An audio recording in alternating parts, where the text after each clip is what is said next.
अगर मस्जिद को आप डिमोलिश नहीं करते, शहीद नहीं करते, तो फिर क्या फैसला आता कोर्ट का? 6 दिसंबर हम हमेशा याद रखेंगे। याद रखिए, सिर्फ मस्जिद नहीं है, कई ऐसे रिलीजियस प्लेसेस हैं जहां पर कंट्रोवर्सी होगी। पार्लियामेंट में जब CAA का कानून मोदी सरकार ने लेकर आई थी, मैं तो पूरी लोकसभा में उस कानून को फाड़ दिया। CAA NPR NRC के खिलाफ थे और खिलाफ रहेंगे। अयोध्या में प्राण प्रतिष्ठा के बीच हैदराबाद के सांसद MIM प्रमुख का एक बयान चर्चा में है। उस बयान के ऊपर काफ़ी गर्मागर्मी भी हो रही है। VHP का ये तक कहना है कि उनके ऊपर कानूनी कार्रवाई की जाएगी। बयान ये कि युवाओं को उन्होंने अपील की है कि वो अपनी मस्जिदों को आबाद रखें, ऐसा ना हो कि उन मस्जिदों को भी उनसे छीन लिया जाए। सर, क्यों लगता है आपको कि मस्जिदें छीन ली जाएंगी? देखिए, अगर आप बाबरी मस्जिद की आज़ादी के, इस मुल्क की आज़ादी के बाद से अगर आप उसकी हिस्ट्री देखेंगे, तो जिस तरीक़े से उस मस्जिद को मुसलमानों से छीना गया, वो ख़ुद एक सच्चाई पर मुबन्नी है। GB पंत मुख्यमंत्री हैं, रात के अंधेरे में वहाँ पर मूर्तियाँ रख दी जाती हैं और बजाय उसके कि उसको जो लोग रखे उन पर एक्शन लेते, आपने मस्जिद को बंद कर दिया। फिर उसके बाद जब वहाँ पर नायर साहब DM थे, उन्होंने वहाँ पर पूजा शुरू करा दी और वही नायर साहब जनसंघ के MP बन गए बाद में। हाँ, फिर आप 86 में बग़ैर मुस्लिम पक्ष को सुने आपने 6 मिनट में जज साहब ने 26 पेज का ऑर्डर दे दिया, जबकि उस वक्त कोई कंप्यूटर नहीं था। फिर जज साहब अपनी किताब में लिखते कि मुझे ऊपर से इशारा मिला क्योंकि काले बंदर ने आकर मेरे घर की दीवार और कोर्ट की दीवारों पर बैठ गए। बूटा सिंह साहब शिलान्यास कर दिए। सुप्रीम कोर्ट को BJP ने, विश्व हिंदू परिषद ने जाकर कहा कि हम 6 दिसंबर के दिन मस्जिद को हाथ नहीं लगाएंगे, आपने डेमोलिश कर दिया। क्रिमिनल ट्रायल का जजमेंट आता, किसी पर इल्ज़ाम नहीं लगता, सज़ा नहीं होती, मोदी सरकार उसके खिलाफ अपील नहीं करती। टाइटल सूट का सुप्रीम कोर्ट का जजमेंट आता, सुप्रीम कोर्ट ये कहता है कि वहाँ पर मंदिर को तोड़कर मस्जिद नहीं बनाई गई और फेथ की बुनियाद पर सुप्रीम कोर्ट फैसला कर देता है। आप देखिए क्या हो रहा है। सुप्रीम कोर्ट का फैसला हमारे लिए आखिरी फैसला है, हम तो मानते हैं। यही तो सिलसिला चल रहा है, इसीलिए तो हमने कहा। और फिर आप देखिए मथुरा का मसला है। 55 साल पहले मुसलमान और हिंदू भाइयों ने बैठकर एग्रीमेंट कर लिया। मुसलमानों ने 8 एकड़ करीब ज़मीन दी, हिंदू भाइयों ने 2 एकड़ ज़मीन दी। सुन्नी वक्फ बोर्ड इसे परमिशन लेकर किया गया। अब आप 55 साल के बाद बोलते नहीं, हम उसको नहीं मानेंगे। आप काशी का मसला ले लीजिए, प्रधानमंत्री के पर्सनल इंटरेस्ट पर इतना बड़ा आलीशान वहाँ पर उन्होंने काशी के मंदिर बनाया। अब आप वहाँ पर ये बोलते हैं कि नहीं, इसका मसला है। भाई, प्लेस ऑफ वर्शिप एक्ट 1991 को क्यों बनाया गया था भारत की पार्लियामेंट में? इसलिए बनाया गया था कि बाबरी मस्जिद से हटकर दूसरे जगहों पर कोई कंट्रोवर्सी ना हो, उसका, उस रिलीजियस प्लेस का, चाहे किसी समुदाय का हो, उसका नेचर चेंज ना हो। और उसके बावजूद भी हम सब देख रहे हैं। तो भाई, सरकार की जिम्मेदारी है या नहीं है कि वो स्टैंड बाई करते कि हाँ, ये place of worship act parliament का बनाया हुआ है, अब किसी रिलीजियस प्लेस का कोई कंट्रोवर्सी नहीं होगी, उसका कैरेक्टर या उसका नेचर चेंज करने की कोशिश नहीं की जाएगी। सर, प्रधानमंत्री 22 को जा रहे हैं, आप अभी भी एक तरीके से इस पूरे कार्यक्रम को लेकर तल्ख हैं। आप बार बार बात कर रहे हैं बाबरी मस्जिद की। फैसला आ गया कोर्ट का, भव्य आयोजन हो रहा है, लाखों लोग वहाँ पर जाने वाले हैं, जाने के लिए लाखों लोगों को इनवाइट किया जा रहा है। ऐसे में बार बार विरोध क्यों? विरोध का क्या है? अगर 6 दिसंबर को मस्जिद किसने शहीद की, किसने डेमोलिश किया बाबरी में 6 दिसंबर के दिन? ये तो मुद्दा है ना, ये तो मुद्दा ज़िंदगी रहेगा। ये अगर मस्जिद को आप डेमोलिश नहीं करते, शहीद नहीं करते, तो फिर क्या फैसला आता कोर्ट का? हमारे लिए 6 दिसंबर हम हमेशा याद रखेंगे। 6 दिसंबर कैसे हो बताइए? ये तो फैक्ट है ना। अगर 6 दिसंबर नहीं होता तो फिर जजमेंट क्या आता कोर्ट का? तो क्या हम ये चाहेंगे कि दोबारा इस देश में 6 दिसंबर हो? क्या हम इससे सबक हासिल नहीं करेगा देश? क्यों लगता है 6 दिसंबर दोबारा होगा सर? एक बार हो चुका है। दूध के जले छाछ को ही फूक फूक कर पीते हैं ना।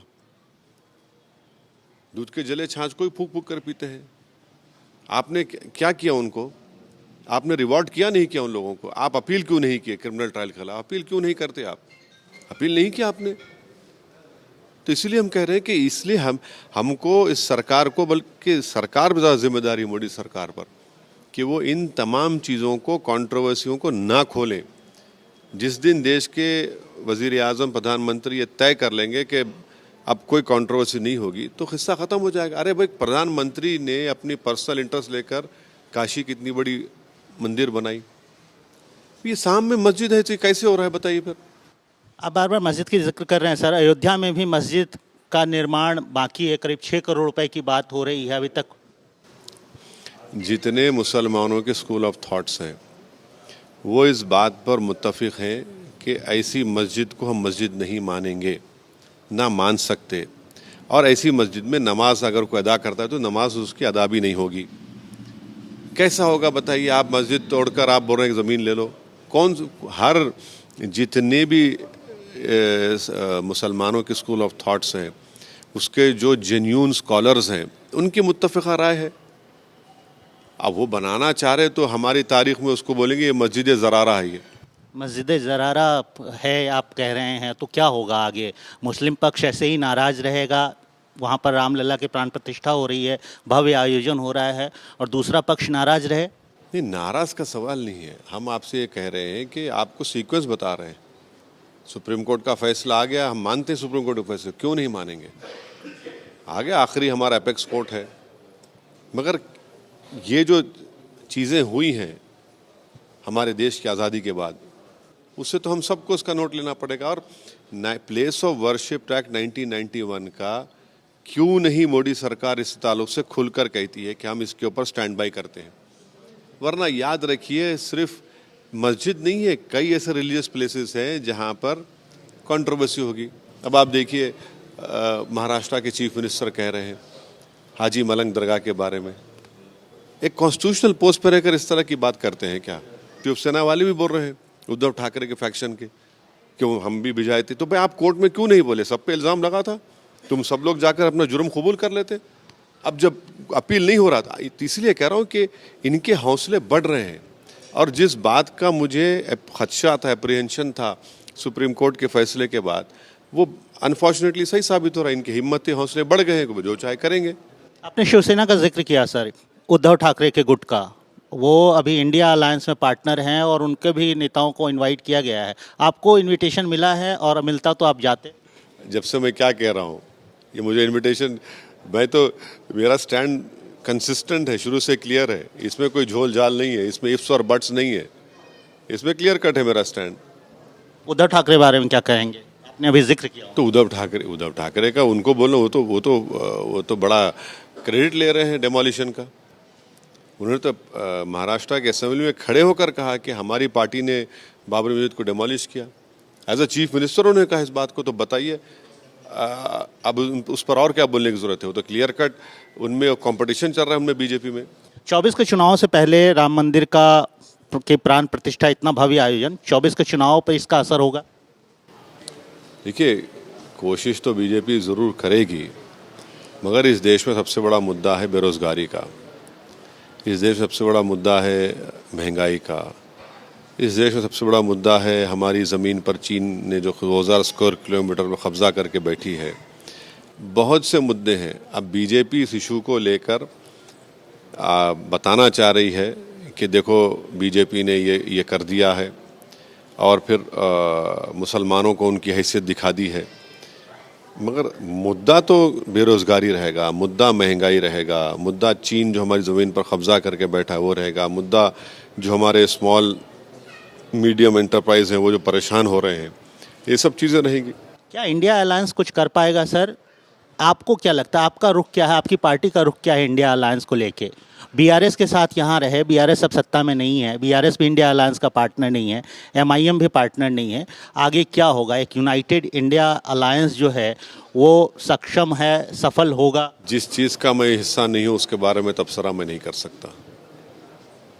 जो चीज़ मेरे सामने है मैं उस पर बोल सकता हूँ, अपने पार्टी के बारे में बोल सकता हूँ। जिसका मैं हिस्सा नहीं हूँ उस पर मैं कैसे कमेंट करूँगा। राहुल गांधी यहाँ चुनाव में आए थे, बार बार आप पर हमला कर रहे थे। अभी उनकी न्याय यात्रा होने वाली, पहले भारत जोड़ो यात्रा हुई, उसको वो सफल मानते हैं, कांग्रेस पार्टी सफल मानती है, अब न्याय यात्रा की बात हो रही है। चलिए, उनका प्रोग्राम है, उनसे पूछ लीजिए, उनकी पार्टी बताएंगी, मैं कैसा बताऊंगा उसके बारे में। 24 के चुनाव में आपकी नज़र में क्या मेन मुद्दे रहने वाले हैं, और आप अपनी यहाँ पर पार्टी, आप इकलौते सांसद हैं, औरंगाबाद में एक और सांसद हैं, आपकी क्या स्ट्रैटेजी होगी? नहीं, हम तो पूरी कोशिश कर रहे हैं कि दोबारा ना सिर्फ हैदराबाद, औरंगाबाद, बल्कि किशनगंज की पार्लियामेंट सीट पर भी हमारी पूरी तैयारी चल रही है और दूसरी जगहों पर भी।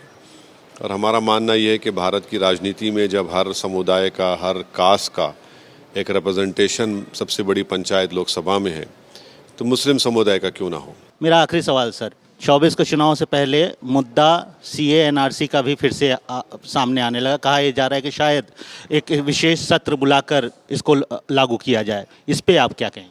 नहीं, मैंने तो पार्लियामेंट में जब CAA का कानून मोदी सरकार ने लेकर आई थी, मैं तो पूरी लोकसभा में उस कानून को फाड़ दिया और फाड़ कर कहा कि ये काला कानून है। मैं इसको इसलिए फाड़ रहा हूँ कि महात्मा गांधी ने उस वक्त के गोरे वाइट साउथ अफ्रीका के कानून को फाड़ा था और ये कानून मज़हब की बुनियाद पर बन रहा है। ये हमारे संविधान के ख़िलाफ़ है और ये सबसे ज़्यादा इसका मिसयूज़ होगा देश के गरीबों के ख़िलाफ़, मुसलमान और दलित के ख़िलाफ़। तो हम तो शुरू से उसके ख़िलाफ़ है और आज भी हम उसके ख़िलाफ़ रहेंगे और इसीलिए हमारी पार्टी के रिप्रेजेंटेशन के ऊपर तेलंगाना की विधानसभा में एक रेजोल्यूशन पास हुआ उसके खिलाफ और रेजोल्यूशन ये भी तय किया गया था कि NPR NRC तेलंगाना में नहीं होगा।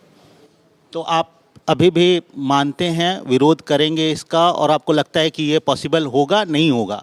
नहीं, हम तो CAA NPR NRC के खिलाफ थे और ख़िलाफ़ रहेंगे।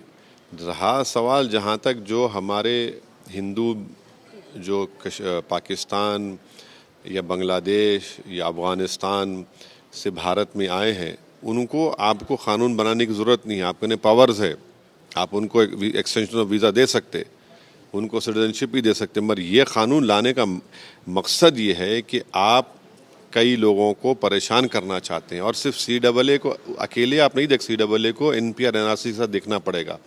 और सवाल ये पैदा होता है, आसाम में सुप्रीम कोर्ट मॉनिटर्ड NRC हुआ, क्यों BJP खिलाफ है, वहाँ का मुख्यमंत्री खिलाफ क्यों है उसका? देख लीजिए इनका डोगलापन, इनकी हिपोक्रेसी देखिए आप।